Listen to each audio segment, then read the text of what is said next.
Hey there, everyone. If you're a fan of genuine and dramatic life stories, I'd love for you to subscribe to my YouTube channel. I'm your go-to storyteller, bringing you the most gripping tales from everyday American life, revealing how even a simple middle school can become the stage for events that nobody would have believed. Today, I'd like to share a story that happened in a small town located somewhere in the heart of the Midwest, an unremarkable place where people mostly know each other by name, and the local middle school stands as a central landmark for every family in the community. This account involves a group of 7th graders, each only 12 years old, but already discovering just how complicated school life can become. The central figure in this story is Rebecca, a girl who has struggled with a condition affecting her left leg since birth. She moves more slowly than her peers and relies on a walking cane to help her get around. Such a detail alone, in a place where conformity is prized, tends to draw unwelcome attention. Sadly for Rebecca, she became the preferred target of 3 boys who were always seeking out the most vulnerable among their classmates. Tyler, Jason, and Nick made up the trio that repeatedly teased Rebecca. None of them had turned into full-fledged juvenile delinquents, at least not yet, but each boy found a mischievous kind of pleasure in intimidating her. Tyler, the tallest and loudest of the 3, enjoyed playing pranks that would quickly escalate into ridiculing remarks. Jason was somewhat shorter and more agile. He delighted in catching Rebecca off guard with sarcastic jokes that cut deeper than anyone realized. Nick, soft-spoken but with an unsettling ability to choose words that hurt, acted as the main instigator when the group converged upon Rebecca. On a chilly Monday morning in early fall, Rebecca felt a sense of dread as her mom dropped her off in front of the school building. She held her cane tightly, hoping her sore leg wouldn't flare up too badly. The flag in front of the main entrance rippled in the breeze, while other students poured through the double doors. Rebecca felt each step as though it took an eternity, especially because she sensed the lingering looks from some of the other kids. She tried to keep her head down, as if that might conceal her presence until she reached her locker. When she finally entered the main hallway, she spotted Tyler and Jason near the water fountains, laughing boisterously. Jason was sipping from a disposable coffee cup, apparently something he'd picked up on the way to school, which added to the air of indifference he radiated. Rebecca tried to skirt around them, hoping not to be noticed, but they caught her eye anyway, and she knew she was in their sights. "Yo, Becky, you planning on a marathon with that stick?" Tyler called out loudly, as though it were a funny greeting. A couple of passing students glanced at Rebecca. She could feel blood rushing to her cheeks, but still forced a blank stare, determined not to give them the reaction they wanted. Sensing her discomfort, Jason added with a smirk, "Maybe you should do a demo in gym class. Coach needs a laugh." The two exchanged a burst of mocking laughter. Rebecca gripped the handle of her cane harder, trying to remain calm. She mumbled a shaky, "whatever," then proceeded to her locker, which was only a few feet away. Her heart pounded as though it wanted to escape her chest. She didn't want to feel this vulnerable, but there was a point at which she simply didn't know how to stand up for herself, especially not against 3 bigger, louder boys. After fiddling with the lock, she managed to open the door to her locker. She methodically placed her English and history textbooks inside, looking over her shoulder the entire time, worried that Tyler and Jason might decide to hover behind her. Nick was nowhere in sight yet, but she guessed he'd show up soon enough. He usually did, right when Tyler and Jason were setting the stage for trouble. The first few classes that day passed in a blur. Rebecca tried her best to focus on the lessons, but she found herself constantly bracing for the next unpleasant remark. At one point in math, she noticed Tyler scrolling through messages on his phone instead of paying attention.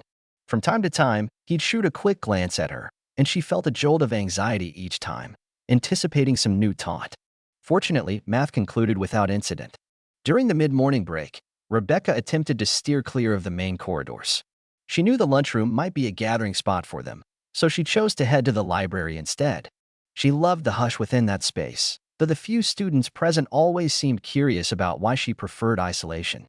Yet this morning, before she could slip into the library's double doors, Jason suddenly appeared from behind a corner with a smirk. "Where are you off to, Beck?" he teased, leaning against the wall in a way that blocked her path. "Gonna hide out in the library again?" Rebecca avoided eye contact, but she felt her pulse quicken. Her hold on the cane tightened once more, and she tried to navigate around him.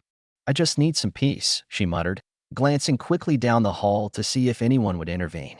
But the few students there simply hurried past, not wanting to get involved in yet another awkward moment. Jason sized her up, as though preparing for a witty jab. Then he shook his head, almost disappointed that she wasn't giving him more reason to push her buttons. "Fine, go read your books," he said in a bored tone, stepping aside. He called after her in a loud whisper, "Hope you can stand up long enough to finish a chapter." A low chuckle from behind followed her into the library. Inside that quiet room, Rebecca found a seat near a window overlooking the school courtyard. The morning sun poured through the glass, creating a patch of brightness on the tabletop. She sighed deeply, wishing her life here were different. She tried to drown out the humiliating memories of Jason's comment by focusing on a novel she pulled from the shelf. Yet each word on the page seemed to melt into a fog, overshadowed by her racing thoughts. Why did they take such pleasure in harassing her? And why couldn't anyone see what was happening and put an end to it? Even so, Rebecca carried on, determined to get through the day. She reminded herself that her parents worked extra shifts to afford her physical therapy and the specialized cane. The last thing she wanted was to burden them with stories of these relentless bullies. In her mind, she thought perhaps things would improve on their own. But she was wrong. This was only the start of what would become an unrelenting chain of harassment, pushing her closer and closer to a dangerous edge. The next morning, the school hallways buzzed with the usual chatter and the echo of slamming lockers. Seventh graders rushed around, juggling textbooks and half-eaten breakfast sandwiches. Rebecca, moving at her slower pace, kept her gaze down, hoping she could slip to her homeroom without any confrontation. She'd barely slept the night before. Her mind replayed Jason's snide whisper, Tyler's mocking laughter, and how helpless she'd felt. Upon entering the classroom, she spotted Nick for the first time that day. He was a lanky kid with messy blonde hair and a perpetual scowl etched onto his face. Although Nick didn't usually start the bullying, he had a knack for making a single statement that left Rebecca reeling. His voice was quieter than Tyler's or Jason's, but it carried a certain sting. Whenever he spoke up, it was like a sudden jab out of nowhere, pinning her emotions to the wall. That morning, Nick was seated at his desk, flipping through a dog-eared sketchbook. When he noticed Rebecca, his eyes flicked up, and he gave a dismissive half-smirk. He didn't say anything, not yet, but the tension in the air felt tangible. Rebecca tried not to show her anxiety, setting her bag down carefully by her seat. Mrs. Thompson, the homeroom teacher, soon walked in, quickly calling the class to order. She was a tall woman with a kind face, though often overwhelmed by the demands of her job. The moment she began morning announcements, the chatter subsided. During homeroom, nobody bothered Rebecca, at least openly. But she could feel Tyler's eyes on her from across the room. He wasn't seated next to Nick or Jason today, but that didn't offer her much reassurance. She tried to concentrate on the announcements, something about a school fundraiser and an upcoming basketball tournament, but her mind remained stuck on the memory of being cornered in the hallway the day before. Soon the class was ushered into a different room for language arts. Ms. Parker, the teacher, was known for her strictness, so most students refrained from acting up in her class. Rebecca found a seat near the window, trying to create a barrier of desks between herself and Tyler's group. She managed to take notes for most of the lesson without being harassed. Yet halfway through, Jason tossed a folded paper in her direction when Ms. Parker turned to write on the board. It landed by her foot. Rebecca hesitated before picking it up. She was scared of what message it might contain. Still, her curiosity won out, and she slowly opened it under the desk. A crudely drawn stick figure with a cane stared back at her, accompanied by the text, "Walk faster, snail." The words felt like a stab to her already fragile sense of security.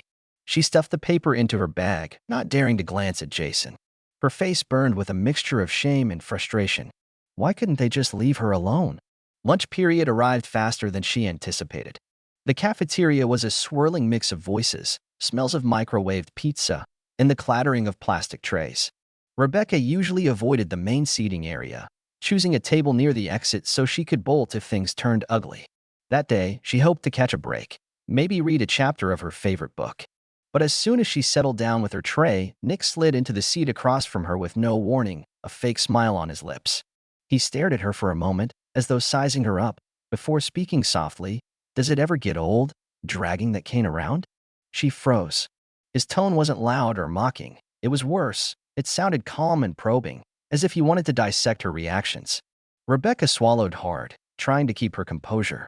"I don't really have a choice," she said, forcing herself to meet his eyes. Nick shrugged. fiddling with the salt shaker on the table. "I guess it sucks to be you."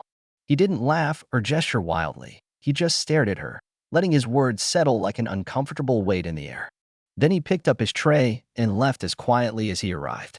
Hot tears stung Rebecca's eyes, but she blinked them back, refusing to cry in a place as public as the cafeteria. She tried to nibble on her sandwich, but the bread tasted like cardboard. Her gut churned, and her pulse felt too strong in her temples. She worried about the next encounter, the next insult, and whether she might snap. By the time lunch was over, her nerves were frayed. She dragged herself through the subsequent classes, trying to focus on the teacher's words but failing miserably.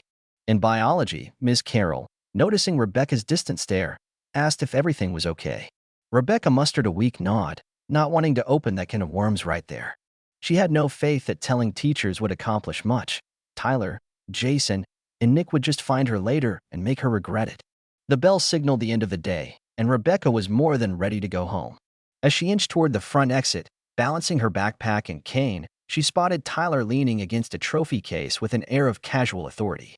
For a split second, she thought he might just let her pass. Instead, he kicked out his leg to block her path. "Going somewhere?" he quipped, folding his arms.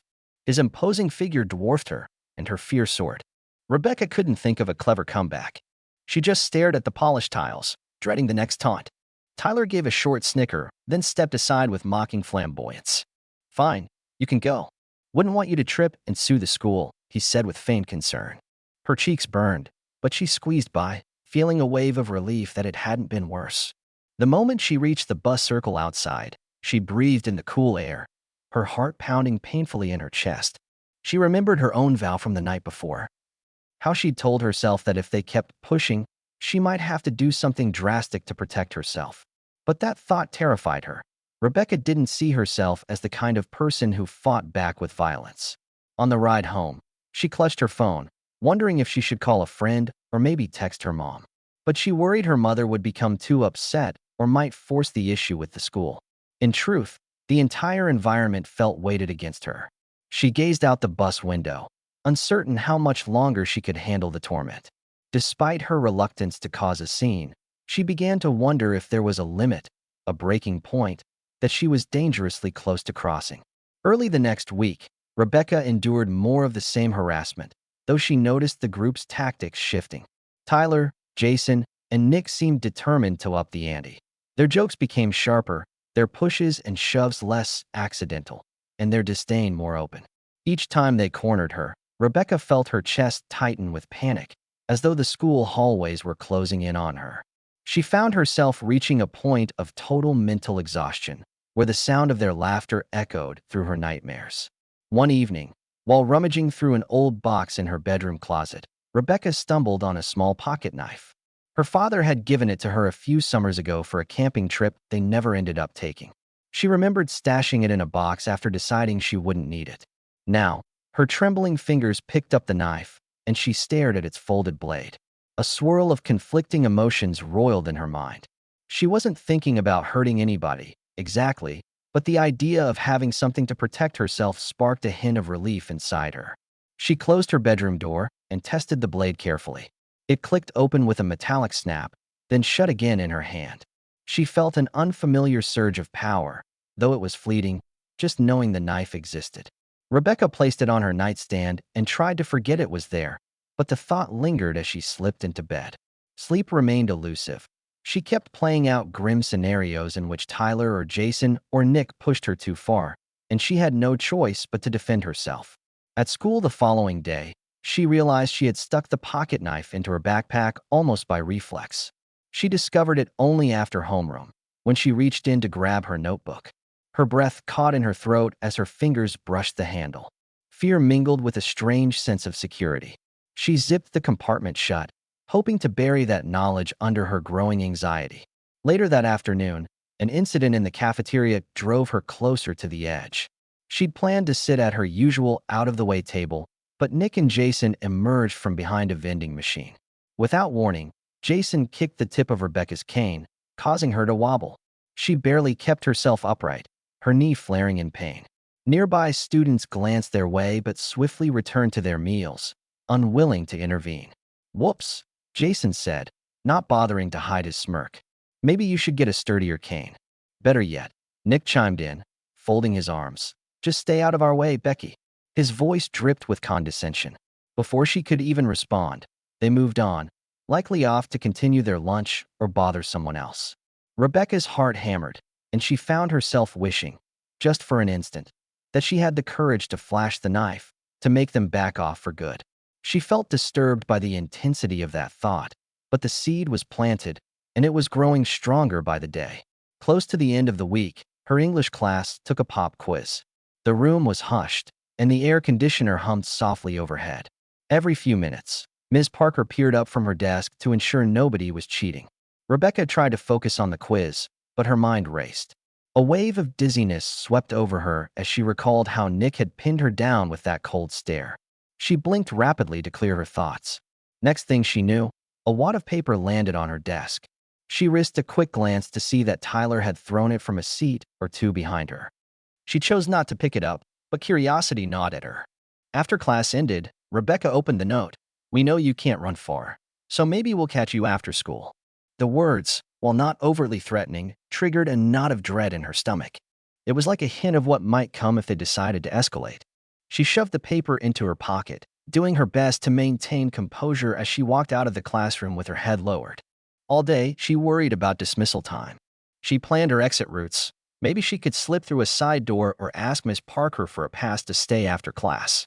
Ultimately, she managed to avoid the trio by sneaking out with a group of kids headed to band practice. Nevertheless, the pounding in her chest reminded her that she couldn't keep dodging them forever. That night, in the relative safety of her bedroom, she stared long and hard at the pocket knife on her desk. She tried to reason with herself. Pulling a weapon in school was unthinkable, a sure path to suspension or worse. Yet each time she envisioned Tyler's sneer or Nick's penetrating glare, she felt cornered like never before. Sleep evaded her once more, replaced by a swirl of panic and anger. She recalled the tearful hours spent in her room, the endless swirl of hateful remarks in her head. Something had to give. Early the next morning, she placed the knife in her backpack again, this time on purpose. She had no script for what she might do if they threatened her again. But the sense of desperation overruled her better judgment. The walk to the bus stop felt heavier than usual, every step echoing the realization that she now carried this dangerous secret with her. She felt adrenaline course through her, a sign that she was more prepared than ever to end the bullying, one way or another.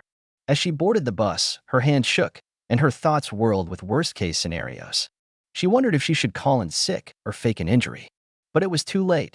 The bus pulled away, leaving her with no choice but to confront another day. All the while, the knife remained tucked away in her bag, a potent promise that if things went too far, she wouldn't be the same quiet girl who let them run all over her. It frightened her to realize she was waiting to see what might finally push her over the edge. That evening, she received an email from Miss Carter, the newly hired school counselor, asking if she wanted to talk about anything. Rebecca clicked on the message but hesitated to reply. A part of her yearned to open up, to confess how she felt hounded at every turn, yet she couldn't shake the fear that involving an adult might only worsen her predicament. She closed her laptop, the counselor's words weighing heavily on her mind, like a distant lifeline she was too scared to grab. By midweek, the rumors about Rebecca started circulating among certain circles. Some students whispered that she was unstable, while others pitied her, though none actually stepped in to protect her. Tyler, Jason, and Nick wore smug grins whenever they saw her glancing in their direction. It was as if they sensed they had cornered her, like cats tormenting a wounded bird. Unbeknownst to them, however, Rebecca had quietly made her own decision. That Wednesday afternoon, the 7th graders were dismissed from last period under a thick layer of gray clouds. Thunder rumbled in the distance, hinting at an incoming storm. Rebecca, weighed down by her backpack and cane, edged toward a lesser-used side exit. She hoped to avoid the usual bus-loading crowd. Her plan might have worked, but fate had other ideas. She was only a few steps from the door when Nick appeared from behind the stairwell, blocking her path. Tyler and Jason closed in from either side. The hallway was strangely deserted. Most kids had rushed out front, trying to beat the weather. Rebecca's heart pounded. She could almost feel the knife inside her bag calling to her, yet she remained frozen in place. Tyler clicked his tongue in mock sympathy. "Leaving so soon, Becky? We've barely had a chance to say hello today," he said, crossing his arms. Jason hovered near Rebecca's cane, eyeing it like a toy he might snatch away for his own amusement. "You really think you can just limp away from us?" Nick stood back, his stare colder than ever. He said nothing, but the silence felt oppressive, more threatening than any insult. Rebecca swallowed, her mind screaming at her to do something, anything to escape. Stealing her resolve, she found a hint of courage. "What do you want?" she managed, her voice trembling but still audible. Tyler shrugged, looking bored. "Nothing special. Just seems like you've been dodging us all week." Jason took a step closer. "We don't appreciate being ignored. It's rude, you know." Fear and indignation clashed inside Rebecca. She felt a surge of desperate energy. Slowly, she slid her backpack off one shoulder, as if about to rummage through it. Nick arched an eyebrow, intrigued. "Looking for your missing sense of humor?" he asked. It was a half-hearted taunt, but enough to make her blood boil. She gripped the zipper, her pulse roaring in her ears. With quivering hands, she opened the main compartment and spotted the folding knife. Everything seemed to slow down, the hallway lights, the echo of distant thunder, the faint smell of floor cleaner. The next thing she knew, she had pulled out the knife and flicked the blade open. It wasn't large, but the cold glint of metal looked shockingly real. The boys recoiled, eyes wide. None of them had expected this quiet girl with a limp to wield something like that. Tyler's composure cracked first. He raised his hands in a defensive gesture. "Whoa, chill out." Rebecca's arm shook, but she held the blade in front of her. Her voice came out in a ragged whisper. "Leave me alone," she said, a trembling command that echoed in the silent hallway. Jason gulped, stepping away from her cane. Nick, who had remained eerily calm throughout, now wore a stunned expression. For a moment, no one moved. The tension felt thick enough to slice with the knife in her grip. Tyler glanced at Jason, then at Nick, as though expecting them to do something. Finally, he muttered, "We were just messing around." But his voice lacked conviction. Breathing hard, Rebecca realized tears were slipping down her cheeks. She wasn't a cold-blooded fighter. She was just a frightened girl who'd been cornered one too many times. I can't take this anymore," she choked out. Nick cleared his throat, refusing to meet her gaze. He mumbled something that might have been an apology, but his words got lost in the swirling panic of the moment. Jason bit his lip, shifting awkwardly. Meanwhile, Tyler lowered his eyes, an unspoken acknowledgement that they had pushed her over the edge. Outside, the storm unleashed its fury, rain slamming against the windows. Time seemed frozen for a few more seconds until Rebecca backed away, knife still pointed in their direction. She felt raw adrenaline coursing through her veins, uncertain whether she would burst into sobs or collapse from the intensity. Then, with one final glare, she turned and pushed her way out the side door. She didn't run, she couldn't run, but her steps were surprisingly quick and sure given her trembling knee. The knife remained clutched in her fist until she reached the corner of the school building, where she snapped it shut and slipped it into her pocket. Tears blurred her vision, the weight of what had just happened threatening to crush her. Yet there was no denying it. The bullies had backed down. For the first time in months, they looked at her with something other than smugness. In a daze, Rebecca made it onto her bus, ignoring the questioning stares from the driver and the few remaining students. The storm raged outside. Each flash of lightning illuminated her reflection in the window, a pale-faced girl with eyes brimming with fear and relief. She leaned back against the seat, feeling her heart hammer like it might never settle again. She'd finally defended herself, but at what cost? And what would happen next? The drive home seemed endless. When she arrived at her stop, her mother was waiting in the family's old sedan, eyebrows knitted in worry over the deluge of rain. Rebecca climbed into the passenger seat, her wet clothes clinging to her skin. Her mother asked a flurry of questions about the weather and if she was all right. Rebecca answered in monosyllables, hugging her backpack tightly. She couldn't begin to explain the emotional whirlwind crashing inside her. As the car pulled away, she cast one last glance at the school in the rearview mirror. Everything had changed in those few intense minutes. She felt both a surge of empowerment and a crushing wave of dread. How long before a teacher or an administrator discovered she'd brought a knife onto campus? How long before Tyler, Jason, and Nick told their side of the story? Somewhere, deep within her, a small voice whispered, "You can't hide this forever." But for now, in that stormy dusk, all she wanted was to escape the relentless fear that had consumed her life for too long. Word of the hallway standoff spread like wildfire the next morning. Even before the first bell, Rebecca felt the weight of curious stares and hushed whispers trailing her through every corridor. She moved carefully, suspecting that at any second an administrator might appear to escort her to the principal's office.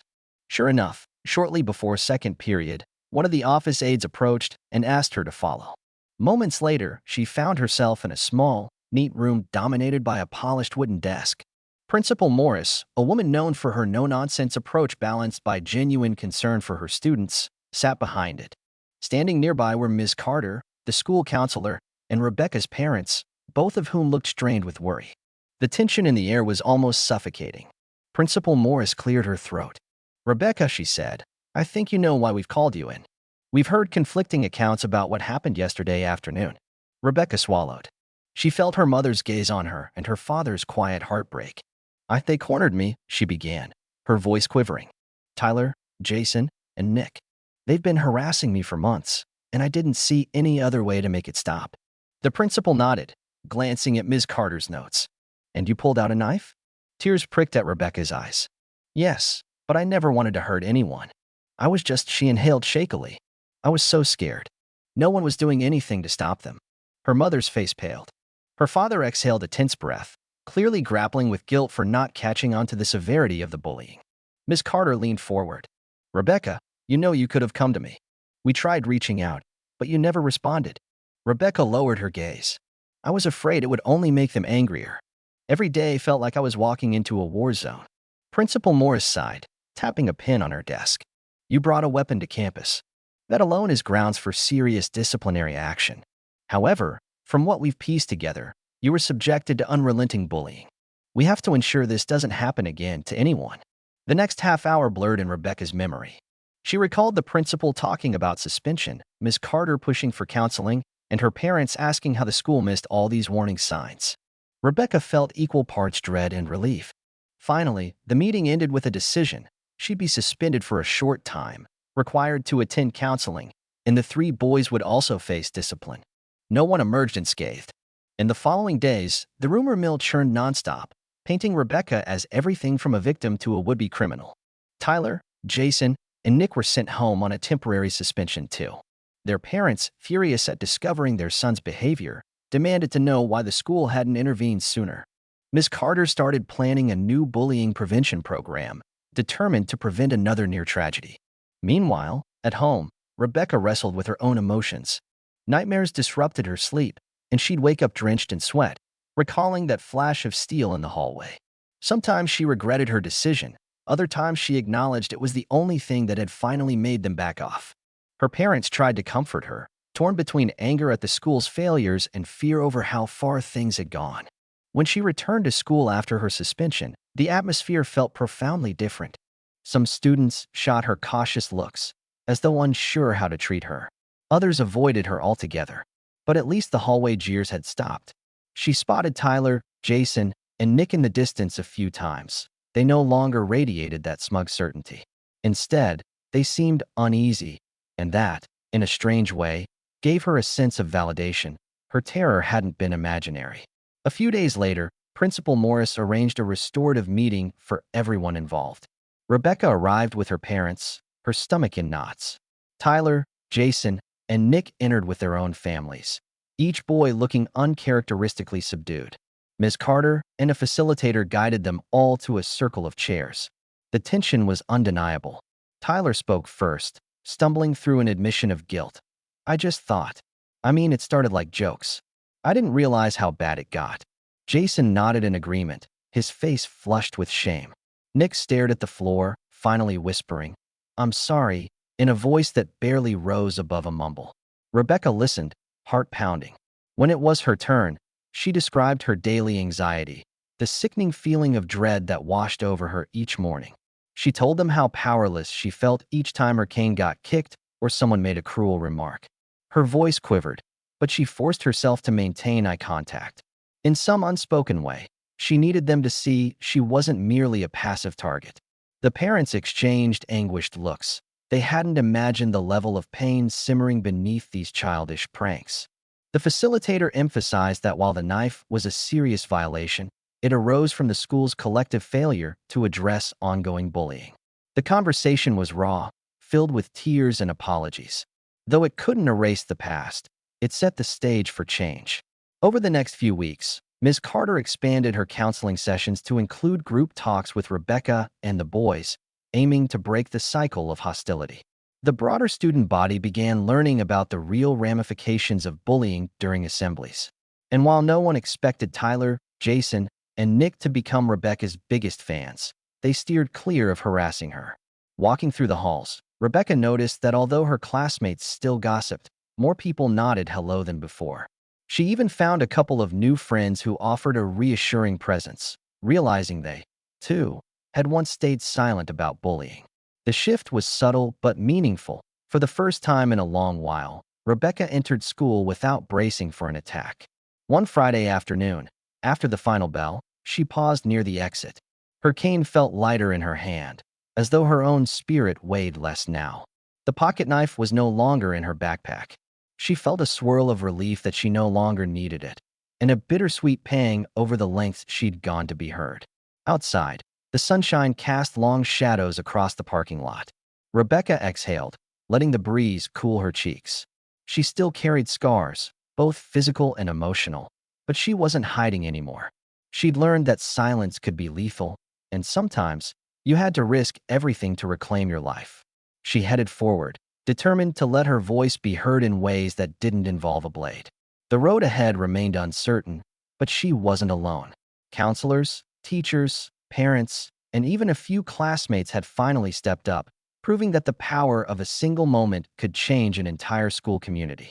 No longer burdened by the same crushing fear, Rebecca realized she was ready to face whatever might come next.